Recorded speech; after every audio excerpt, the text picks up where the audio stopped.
बेखौफ रह या बेखौफ रहना सीख ले। बेखौफ रह या बेखौफ रहना सीख ले, या थाम ले उन हाथों को जो बेखौफ रखेंगे तुम्हें। पल भर का मौका न दे, पल भर का मौका न दे, वरन बाहर फैले खौफ के साए तेरा हाथ थाम ले जाएंगे।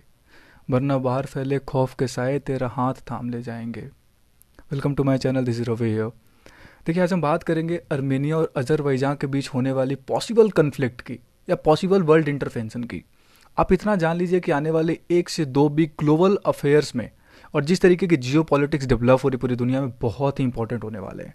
मैं इसलिए नहीं कह रहा कि इसराइल और फलस्तीन के इशू चल रहे हैं, वो तो वॉर एस्केलेट हो चुकी है। वहाँ वहाँ तो बहुत ही क्या कंडीशन होगी, वी कांट इवन इमेजिन। हम चाहेंगे कि डिस्कलेशन हो जाए जल्दी से, लेकिन एक पॉसिबल कन्फ्लिक्ट नज़र आने वाली है वापस से अजरबैजान और अर्मेनिया के बीच में। ना, इट्स नॉट पॉसिबल कि वहाँ पे वार हो जाए वापस से, क्योंकि अभी ही दोनों कंट्री 6-7 महीने पहले वॉर से बाहर निकल के आई हैं, तो वॉर तो हो पाना पॉसिबल नहीं है। लेकिन अजरबैजान के आर्मी ने कल जो 3 किलोमीटर का एडवांसमेंट कर दिया है अर्मेनियन टेरिटरी के अंदर, सदर्न अर्मेनिया में एक लेक है, यूपीएससी पर्सपेक्टिव से बहुत इंपॉर्टेंट है, आपको याद रखना पड़ेगा। ब्लैक लेक या सेव लिक लेक, सेव लिक लेक अगर इसको बोलते हैं, आई एम नॉट श्योर कि इसका प्रोनाउंसिएशन सही कर रहा हूँ कि नहीं। सेव लिच लेक और ब्लैक लेक बोलते हैं। आपको पता होना चाहिए कि किस कंट्री में आता है और किस 2 कंट्री के बीच में है, क्योंकि ऐसा नहीं कि सिर्फ और सिर्फ अर्मेनिया टेरिटरी में आती है, इसका 1/3 पार्ट अजरबैजान में भी आता है। तो बहुत ही पॉसिबल अच्छा क्वेश्चन बन सकता है यूपीएससी का कि किन 2 देशों के बीच में आता है। हुआ क्या है, कल की बात है कि अजेरी आर्मी ने 3 किलोमीटर अंदर एडवांसमेंट कर दिया अर्मेनियन टेरिटरी के सदर्न अर्मेनिया में। इसके रिस्पांस में अर्मेनियन गवर्नमेंट ने, वहाँ के एक्टिंग प्राइम मिनिस्टर ने बहुत ही अच्छे तरीके से रिस्पांस देते हुए कहा है कि इट्स नॉट गुड कि कोई हमारे देश की सोवरेनिटी को डिस्ट्रॉय करे, करने की कोशिश भी करे। हमारे देश के हम एक सोवरेन कंट्री है, हमारे देश की टेरिटरी में कोई इस तरीके से इन्वेड नहीं कर सकता है। इस पे वो पॉसिबल रिस्पॉन्स देंगे, रिटेलिएट करेंगे, और वो चाहते हैं कि डीएस्केलेशन हो जाए और जल्दी से अजेरी आर्मी अपना वापस चले जाए। इसके ऊपर अजेरी आर्मी का क्या कहना है, अजरबैजान गवर्नमेंट का क्या कहना है? उन्होंने अभी तक, वैसे देखा जाए तो अजरबैजान ने इसके ऊपर अभी तक कोई भी कुछ भी नहीं कहा। उन्होंने ऐसा कोई ऑफिशियल स्टेटमेंट नहीं दिया, लेकिन ग्लोबल रिस्पॉन्स आया है। हम उन रिस्पॉन्सेस की बात करेंगे। देखिए, अर्मेनिया का ऑफिशियल स्टैंड, जैसे मैंने आपको बोला कि वहाँ के एक्टिंग प्राइम मिनिस्टर ने बड़ी इजीली शब्दों में कहा कि डीएस्केलेशन हो, आप हमारे कंट्री में ऐसे नहीं आ सकते, सोवरेन नेशन है हम, ठीक है। इसके अलावा मैं इस रीजन की बात कर रहा हूँ, आप ध्यान से देखने हैं इसमें। आपको अजरबैजान और अर्मेनिया का मैप है, ये जो सेव लेक है ना, इसका 1/3 पार्ट अजरबैजान में भी आता है और 2/3 पार्ट अर्मेनिया में आता है। इसी लेक के पास अजेरी आर्मी ने इंक्रोचमेंट करने की कोशिश की। इंक्रोचमेंट सही बात नहीं होगा, इन्वेड करने की कोशिश की है। अब क्या उनका पर्पस है, नहीं है, वो धीरे धीरे स्टांस क्लियर होगा तो समझ में आ जाएगा, ठीक है। देखो, इस पर्टिकुलर मैप को आप ध्यान से देखो। अजरबैजान कैस्पियन सी के साथ बॉर्डर शेयर करती है, अर्मेनिया टर्की और अजरबैजान के साथ घिरा हुआ ईरान के साथ बॉर्डर शेयर करने वाला एक देश है। आप ध्यान से देखोगे जो नागोर्नो कराबाख रीजन है, जिसका एक बहुत बड़ा पार्ट अजरबैजान टेरिटरी के अंदर आता है, जिसको कंट्रोल अर्मेनिया करता है। और अर्मेनिया का जो एक बड़ा पार्ट है वो अजरबैजान टेरिटरी, मतलब अजरबैजान की टेरिटरी है जो अर्मेनिया के अंदर आती है। आप इमेजिन करके देखो कि कल को अगर ऐसा हो कि इंडिया के अंदर एक, या इंडिया किसी बाहर देश के, या फिर इंडिया के अंदर किसी भी देश की दूसरी टेरिटरी रहती, तो कितना डिफिकल्ट हो पाता।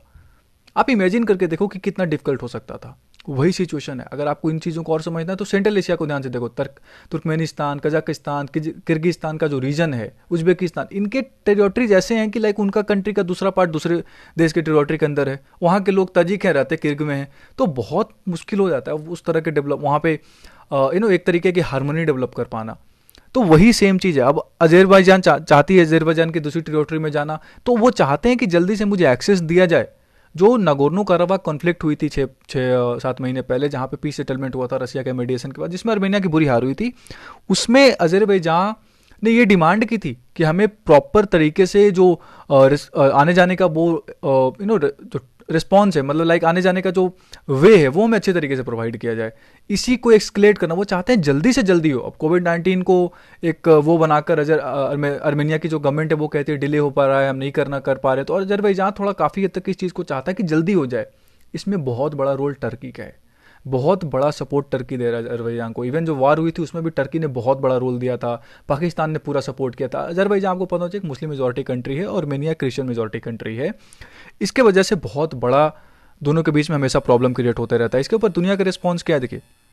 दुनिया का रिस्पॉन्स, नेट प्राइस जो है वहाँ अमेरिका के United states of secretary of state के जो जो एंटोनी ब्लिंकन के जो ऑफिशियल स्पोक्सपर्सन है, उनका कहना है कि हम चाहते हैं डेस्कलेशन जल्दी से हो जाए, दोनों बैठ के बात करें, सिस्टम को सही करने की कोशिश करें और इस तरीके की वॉर की सिचुएशन वापस से और किसी दूसरे कंट्री के सोवरेनिटी को डिस्टर्ब करने की कोशिश ना करें। ऐसा यूनाइटेड स्टेट का अभी तक रिस्पॉन्स आया है, ऑफिशियल रिस्पॉन्स है। लेकिन जो सबसे अच्छा रिस्पॉन्स आया था जो मुझे लगा वो है इमैनुअल मैक्रों की, फ्रांस के प्रेसिडेंट। इन्होंने बड़ा अच्छे तरीके से रिस्पॉन्स किया है कि हम आर्मेनिया के साथ खड़े हैं। अजरबैजान ने जो किया है वो सोवरेनिटी को डिस्टर्ब करता है, दूसरे देश की सोवरेनिटी को काफ़ी हद तक अफेक्ट करता है, और हम आर्मेनिया के साथ खड़े हैं। एक न्यूक्लियर पावर्ड कंट्री अगर इस तरीके से सपोर्ट करता है ना, इट मीन्स अ लॉट। अब यहाँ पे देखो आप ग्लोबल रिस्पॉन्स क्या होगा। टर्की अपने है, फ्रांस अपनी जगह है, यूनाइटेड स्टेट्स अपनी जगह है, मिडिल ईस्ट में प्रॉब्लम्स ऑलरेडी चल रही हैं। सो आप सोच के देखो आने वाले 2-3 सप्ताह कितने इंपॉर्टेंट होने वाले हैं हमारे लिए ग्लोबल अफेयर्स में, पैंडेमिक के अलावा मैं कह रहा हूँ। ठीक है, इसके अलावा CSTO को इम्प्लीमेंट करने की बात कर रहा है आर्मेनिया फिर से। CSTO क्या है?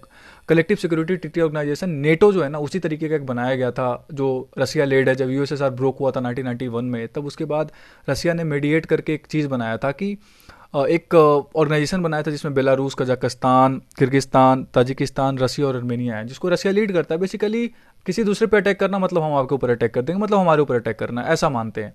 लेकिन जब नगोर्नो कराबाख कन्फ्लिक्ट हुई थी तो आर्मेनिया ने बहुत हद तक रसिया से रिक्वेस्ट किया था, लेकिन रसिया आर्मी लेके तो नहीं आया था, लेकिन उन्होंने इस चीज़ को ख़त्म करने के लिए पीस सेटलमेंट कराया, जिसमें आर्मेनिया को बहुत बड़ा लॉस हुआ एक्चुअली। उसके बावजूद आर्मेनिया भी चाहता है कि CSTO इम्प्लीमेंट हो, जहाँ पे बोला जाए कि जो भी सिक्योरिटी थ्रेट्स आर्मेनिया को मिल रहे हैं वो सही नहीं है और रसिया आर्मेनिया का सपोर्ट करता है, ऐसा आर्मेनियन गवर्नमेंट चाहती है।